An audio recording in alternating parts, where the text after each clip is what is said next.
வணக்கம். மாநில செய்திகள் வாசிப்பவர் சுதா குமரன்.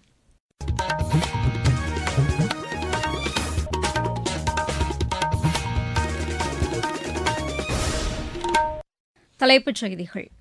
தமிழகத்தில் திமுக அரசு 12 லட்சம் கோடி ரூபாய் அளவிற்கு முதலீடுகள் திரட்டியதாக கூறுவதில் உண்மையில்லை என்று ஆளுநர் திரு ஆர் என் ரவி தெரிவித்துள்ளார்.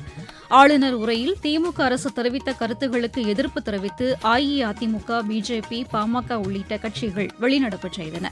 வேளாண் சுற்றுலாவுக்கு பொள்ளாச்சி நகரம் நாட்டின் முன்மாதிரியாக விளங்குகிறது என்று மத்திய அமைச்சர் திரு கஜேந்திர சிங் ஷெகாவத் கூறியுள்ளார். பிஜேபி தலைவராக பதவியேற்றுள்ள திரு நிதின் நவீனுக்கு மத்திய இணையமைச்சர் டாக்டர் எல் முருகன் வாழ்த்து தெரிவித்துள்ளார்.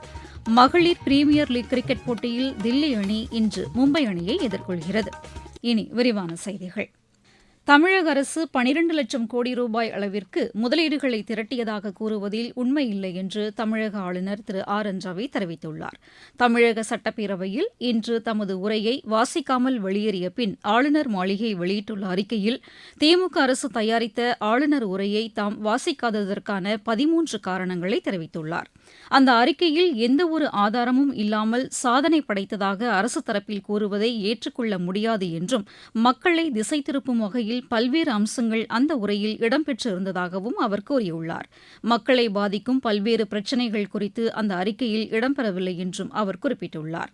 மாநிலத்தில் போதைப்பொருள் புழக்கம் மற்றும் மகளிருக்கு எதிரான குற்றங்கள் அதிகரித்துள்ளதாகவும் சட்டம் ஒழுங்கு சீர்குலைந்துள்ளதாகவும் ஆளுநர் மாளிகையின் செய்திக்குறிப்பில் தெரிவிக்கப்பட்டுள்ளது.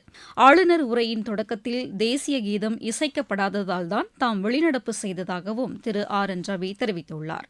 சட்டப்பேரவையில் தாம் பேசுவதற்கான வாய்ப்பு மறுக்கப்பட்டதாக குறிப்பிட்டுள்ள ஆளுநர் தாம் அவையில் பேச முற்படும்போது ஒலிவாங்கி இணைப்பு தொடர்ந்து துண்டிக்கப்பட்டதாகவும் அவர் குற்றம் சாட்டியுள்ளார்.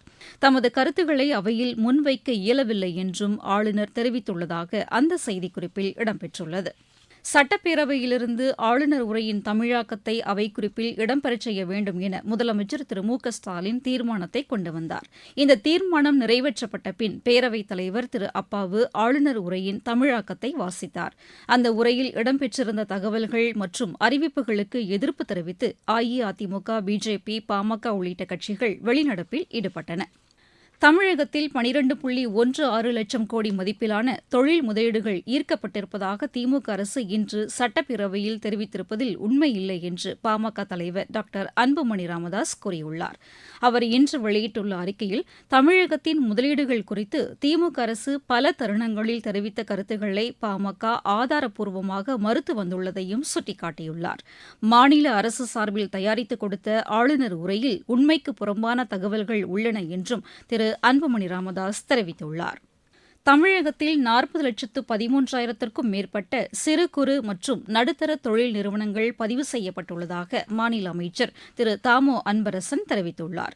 இது தொடர்பாக இன்று அவர் வெளியிட்டுள்ள செய்திக்குறிப்பில் தமிழகத்தை விட பெரிய மாநிலமான உத்தரப்பிரதேசத்தில் 47 லட்சம் குறு, சிறு மற்றும் நடுத்தர தொழில் நிறுவனங்கள் பதிவு செய்யப்பட்டுள்ளதாகவும் கூறியுள்ளார். இந்த நிறுவனங்கள் அந்தந்த இடங்களில் கிடைக்கக்கூடிய மூலப்பொருட்களை ஆதாரங்களாக கொண்டு உற்பத்தி செய்யும் நிறுவனங்களாகவும் பெருநிறுவனங்களுக்கு உதிரி பாகங்களை உற்பத்தி செய்யும் நிறுவனங்களாகவும் உள்ளதாக அவர் குறிப்பிட்டுள்ளார். தமிழகத்தில் செயல்படுத்தப்பட்டு வரும் நீட்ஸ் உள்ளிட்ட திட்டங்களால் விளிம்பு நிலை மக்களையும் தொழில் முனைவோர்களாக மாநில அரசு உருவாக்கி வருவதாக அவர் தெரிவித்துள்ளார்.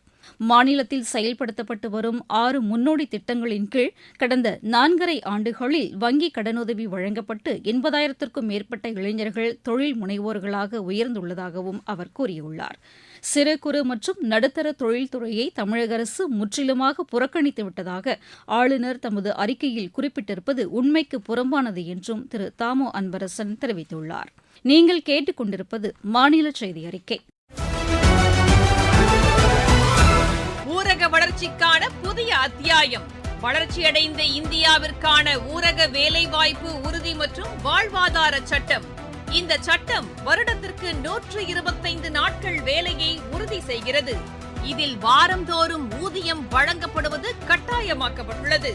பணி முடிந்த 15 நாட்களுக்குள் ஊதியம் வழங்குவதை உறுதி செய்வதற்கான அம்சங்களும் இதில் இடம்பெற்றுள்ளன.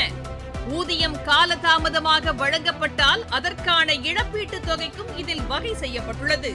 வளர்ச்சியடைந்த இந்தியாவிற்கான பயணத்தில் மோடி அரசு தொடரும் சீர்திருத்த நடவடிக்கைகள். வேளாண் சுற்றுலாவுக்கு பொள்ளாச்சி நகரம் நாட்டின் முன்மாதிரியாக விளங்குகிறது என்று மத்திய சுற்றுலாத்துறை அமைச்சர் திரு கஜேந்திர சிங் ஷெகாவத் தெரிவித்துள்ளார். திரு ஷெகாவத் வெளியிட்டுள்ள சமூக வலைதள பதிவில் தமிழகத்தில் தென்னை உற்பத்தி பொருட்களின் நகரமாக பொள்ளாச்சி விளங்குவதாகவும் கூறியுள்ளார். மேற்கு தொடர்ச்சி மலைப்பகுதியில் அமைந்துள்ள இந்த நகரம் பசுமையான வயல்களுடன் மண்வளம் மிகுந்ததாகவும் அவர் கூறியுள்ளார்.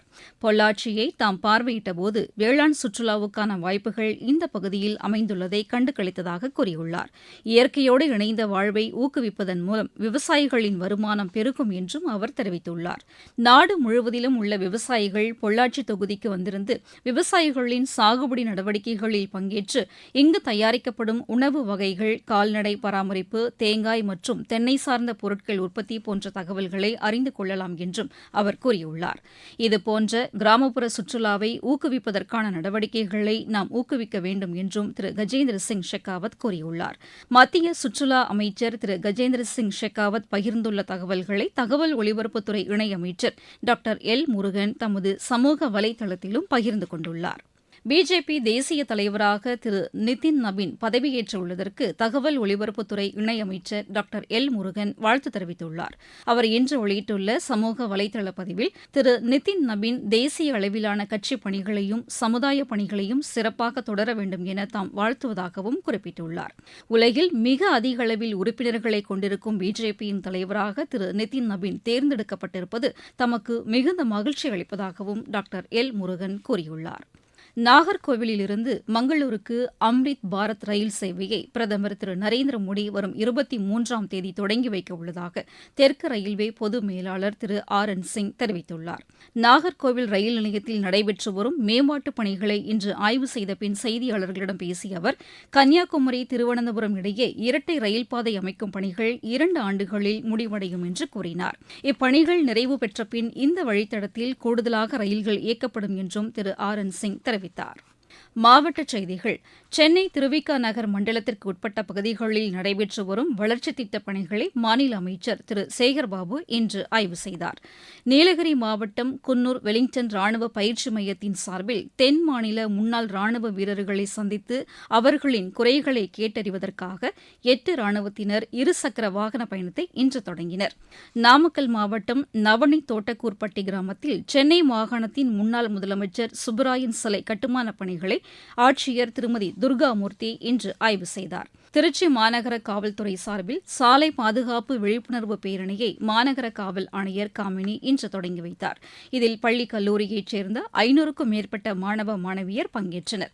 கள்ளக்குறிச்சி மாவட்டத்தில் படித்த வேலைவாய்ப்பற்ற இளைஞர்கள் வேலைவாய்ப்பற்றோர் உதவித்தொகை வழங்கும் திட்டத்தின் கீழ் பயன்பெறுவதற்கு விண்ணப்பிக்கலாம் என்று ஆட்சியர் திரு பிரசாந்த் தெரிவித்துள்ளார்.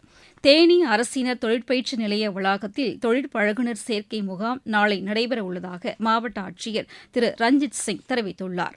நாகப்பட்டினம் மாவட்டத்தில் நடப்பாண்டில் புதிய தொழிற்பள்ளிகள் தொடங்குவது, புதுப்பித்தல் ஆகியவற்றுக்கு இணையதளம் மூலம் விண்ணப்பிக்கலாம் என்று ஆட்சியர் திரு ஆகாஷ் அறிவித்துள்ளார்.